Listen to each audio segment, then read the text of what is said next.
Hi guys, welcome to Make 2. In this video, I'm going to be giving a tutorial of how to make a melon farm or a pumpkin farm in Minecraft 1.11. We're on the very latest snapshot as of the time of this recording, and the exciting new addition to the world of Minecraft are these things, observer blocks. So rather than having to have some crazy detection techniques, you can now just use this observer block to detect a block it's looking at, and as soon as it detects a change, it fires off a very small redstone pulse. And this really changes up the way you can do some automatic redstone farming. And we're going to take a look at that in detail now. Now, the difference between previous pumpkin farms is before the pistons would shoot things out and then they'd flow along the front. But now, pistons for anything smaller than a block that they push out and dislodge, actually they suck behind. So that's why here we have this trough of water. So as soon as a piston fires out and catches a pumpkin or a melon, it goes through this trough into the hopper and then into the chest here. So let's take a look at the things we're going to need. Redstone wise, we're going to of course need these new observer blocks, some pistons, or 4 pistons to be exact, 4 bits of redstone and 1 hopper. Now for solid blocks, a block of your choice for building around the outside, 8 dirt blocks, a whole bunch of glass. You don't need to use glass, it could just cover up with cobblestone or anything else, and a few lighted bricks to make sure your plants, your pumpkin or melon plants, can grow during day or night. We're also going to need a hoe for tilling the soil, some pumpkin or melon seeds, a chest for capturing everything, and a bucket of water. So that is it now, let's get to building. And first let's put our chest down, let's put a chest right there, then go behind it, hold down the shift key, place the hopper and make sure we have this angle so the hopper, as you can see, is pointing into the chest. Now get your block of choice. I'm using iron because it's easy to see. Put 1 block there, 1 block there, and now just go back 8. So 2, 3, 4, 5, 6, 7, and 8. And the same over here.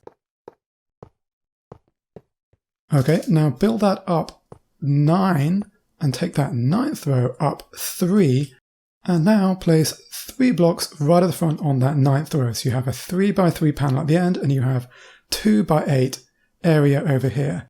Now we've got to put in our observer blocks. Now let's just see the observer block, like other blocks like pistons and such for redstone, they point in the direction you're facing. So this is the eye of the observer block. So that's the eye. And that's the exit hole. That's where the energy comes out of when it detects a change. But we want them to face downwards. So let's stand underneath here and place it there. Now, next to that, I'm going to put a glowstone because it's underneath the glowstone that we're going to be actually growing our pumpkin or melon plants. So let's just go along there till we have 4 of each. Let's get that in. They're all facing downwards. That should be our last one. So we have 4 observer blocks pointing straight downwards, and we have light to light up the way. Now let's put in our dirt right on this row here. So 1, 2, 3, 4, 5, 6, 7, and 8. So this is where our planting is going to happen. But let's switch now and put in our pistons. So the pistons go on directly in line with this on 1 behind the dirt, so it goes right there. There's 1, 2, 3, and 4. You can see perfectly lined up with the observer because the observer is going to detect the change, then the piston is going to fire and capture it. Now let's just fill in these gaps. The important thing with how the pistons work since 1.10 is they will piston out, and when they pull back, the item will pull it back behind them to this block. But if there's any block around them, it could go to that block too. So if we left this block empty like that, when the piston fired, it could actually put the pumpkin there. And we don't want that. So let's just fill in all those blocks there. Okay, so we're doing pretty well. Now let's fill in some more blocks to make sure the redstone signal fires. For that, we just need to put blocks across the whole top like here.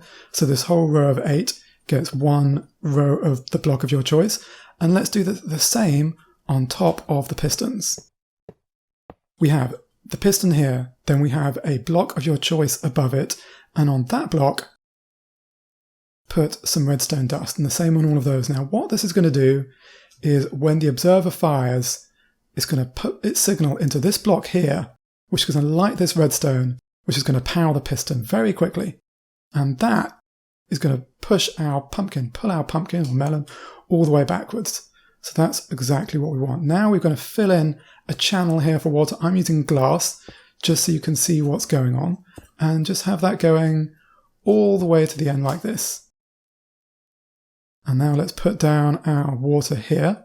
And because we're having 8, water only travels for 8 blocks, so it doesn't spill out, but anything that comes out will fall down into this hopper and go into our chest. Now, as I said, when piston pulls something back, it can go any direction, so we want to make sure it's captured and only goes in this one block. So cover up this channel of water with a block of your choice. Again, I'm using glass just so we can see the mechanics of it. And here we have, this is the whole back of the contraption now finished. Yours should look like that. You can see it's got this kind of stepped pattern. And now we're ready to finish off with the front. Now for the front we actually need to plant things. So on the gaps between the pistons, underneath the glowstone for me, we're going to put our pumpkin seeds. There, there, there, and there. Now I also have some bone meal here just to grow them up a bit quicker, just to you can see the finished thing a little bit faster. Now you see that's done, but there's one more little thing we want to do just to make sure these pistons don't misbehave. We're going to put a row of glass along the front here, because sometimes I've noticed the pumpkins can misfire and kind of get caught. I'm not quite sure why, because every time I've looked at it, it's worked properly, but I've come back and seen sometimes a pumpkin just lying about. So if you cover up basically all of this, so the pumpkin little area is fully enclosed front and back, then you can see we're going to have a perfect pumpkin collection device. Now this actually is one deeper than it used to be in Minecraft's only 1.9, but I think this is a much more elegant solution. In the old way, you would use redstone torches to fire off this changed block behavior, and it would lead to a lot of pistons firing multiple times and setting all the pistons off. This way it's actually really clean. We're going to see if we can capture that happening right now, but when it does happen, you just see single piston fires once and cleanly. It just feels very elegant. So there you have it, the brand new melon and pumpkin farm design for Minecraft 1.11. I hope you find this useful. Let me know what you think in the comments below, and feel free to stay tuned and subscribe to our channel because there's more Minecraft on the way soon. Thanks for watching.